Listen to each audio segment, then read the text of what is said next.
नमस्कार दोस्तों।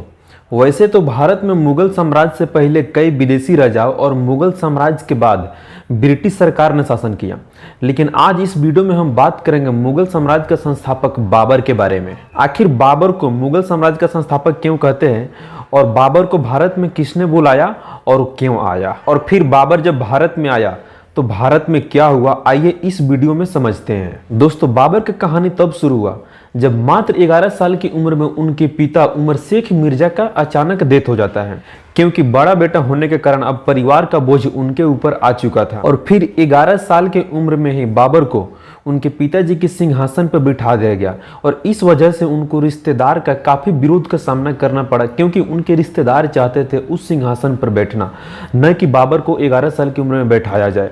इस सब का उनको काफी विरोध का सामना करना पड़ा था और इतना छोटा उम्र होने के बावजूद भी उन्होंने पीछे नहीं हटा। फिर अपने राज के इलाके का खबर लेने चल दिए कि आखिर उनके राज के इलाके में क्या चल रहा है। हालांकि बाबर शुरुआती दौर में फरगना शहर को खो दिया, जो कि आज के समय में अफगान देश में है, लेकिन उन्होंने इस शुरुआती झटके को नाकाम रहने दिया और फिर सफदीक के शासक इस्माइल के साथ साझेदारी की और फिर एशिया के कुछ हिस्सों पर जीत हासिल किया। लेकिन इन सब के बीच बाबर भारत कैसे आया और बाबर को किसने बुलाया, चलिए इसको समझते हैं। जब बाबर एशिया के बीच वाले कुछ भाग को कब्जा करना चाहता था, तब उसका नजर भारत पर पड़ा और उस समय दिल्ली का सुल्तान कई अलग अलग लड़ाइयां लड़ रहा था, जिस वजह से भारत का राजनीतिक स्थिति कई जगहों पर बिगड़ा हुआ था। लेकिन उस समय भारत पर अफगानी और राजपूतों का राज चलता था, लेकिन फिर भी उस समय भारत में कुछ इलाका ऐसा भी था जो अफगानी और राजपूतों के क्षेत्र में नहीं आता था। और फिर बाबर ने जब दिल्ली पर हमला किया, तब बंगाल, गुजरात, कश्मीर, मेवाड़ और दिल्ली का खानदेश और विजयनगर जैसे कई राज्य आजाद राज्य था। लेकिन बाबर के हमले से पहले दिल्ली का सुल्तान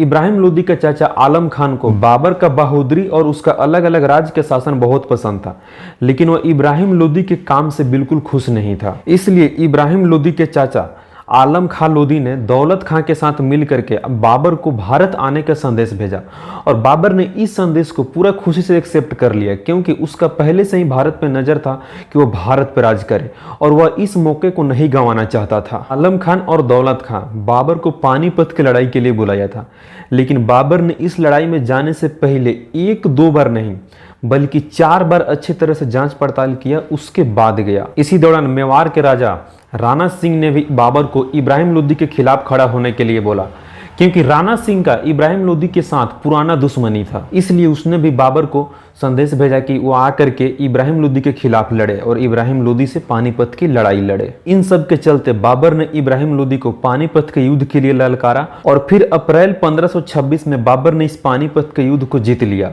और इब्राहिम लोदी ने खुद को हारता देखा, वह सहन नहीं कर पाया और वह खुद को मार डाला। बाबर को जितने भी लोग भारत के साथ दे रहे थे, उन सबको यही लगा था कि बाबर इस युद्ध को जीतने के बाद वह चला जाएगा, लेकिन इसके ठीक उल्टा हुआ। बाबर इस पानीपत के युद्ध को जीतने के बाद भारत में ही अपना साम्राज्य फैलाना शुरू करना चाहता था और भारत के इतिहास में बाबर का पहला जीत पानीपत का जीत कहलाता है और इस युद्ध ने भारत के राजनीति को पूरे तरह से बदल दिया। फिर पानीपत की लड़ाई के बाद खानवा का युद्ध हुआ और इस लड़ाई में राणा सिंह के साथ अफगानी शासक भी जुड़ गया था और राणा सिंह के साथ भारी संख्या में सैनिकों की ताकत थी, लेकिन बाबर ने राणा सिंह के सैनिकों को अपने साइड कर लिया और इस युद्ध में राणा सिंह के ऊपर 80 बार अटैक हुआ था। इस वजह से उनका हालत काफी गंभीर हो चुका था और फिर कुछ दिनों के बाद राणा सिंह के लोगों ने ही राणा सिंह को जहर दे करके मार डाला और इस युद्ध के बाद बाबर ने खुद को गाजी का उपाधि दे दिया।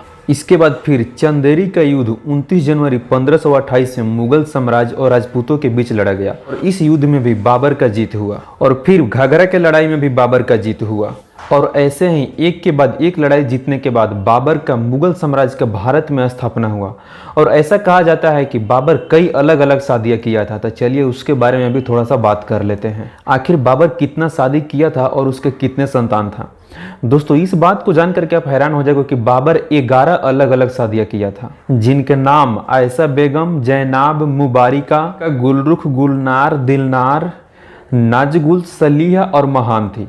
और बाबर के 20 बच्चे थे, जिसमें बाबर अपने बड़े बेटे हुमायूं को राज्य का उत्तराधिकारी बनाया। बाबर ने अपने आखिरी समय तक भारत के लगभग अधिकतर इलाकों में मुगल साम्राज्य का विस्तार कर दिया था, जिसमें से उन्होंने पंजाब, बिहार और दिल्ली के सभी इलाकों पर कब्जा कर लिया था। फिर 1530 में बाबर का मौत किसी बीमारी की वजह से हो गई और बाबर का अंतिम संस्कार अफगानिस्तान में हुआ, क्योंकि बाबर का अंतिम इच्छा था कि उसका अंतिम संस्कार फरगन्ना शहर में हो, जो कि फरगन्ना शहर अफगानिस्तान में है। बाबर की मौत के बाद उसके बड़े बेटे हुमायूं को मुगल साम्राज्य के सिंहासन का उत्तराधिकारी बनाया गया और फिर उसने दिल्ली के सिंहासन पर राज किया। लेकिन बाबर भारत के लिए क्या किया और भारत से क्या लूटा, इसके बारे में किसी और वीडियो में बात करेंगे। तब तक आप इस चैनल को सब्सक्राइब कर लीजिए और वीडियो को अपने दोस्तों के साथ शेयर जरूर कीजिएगा।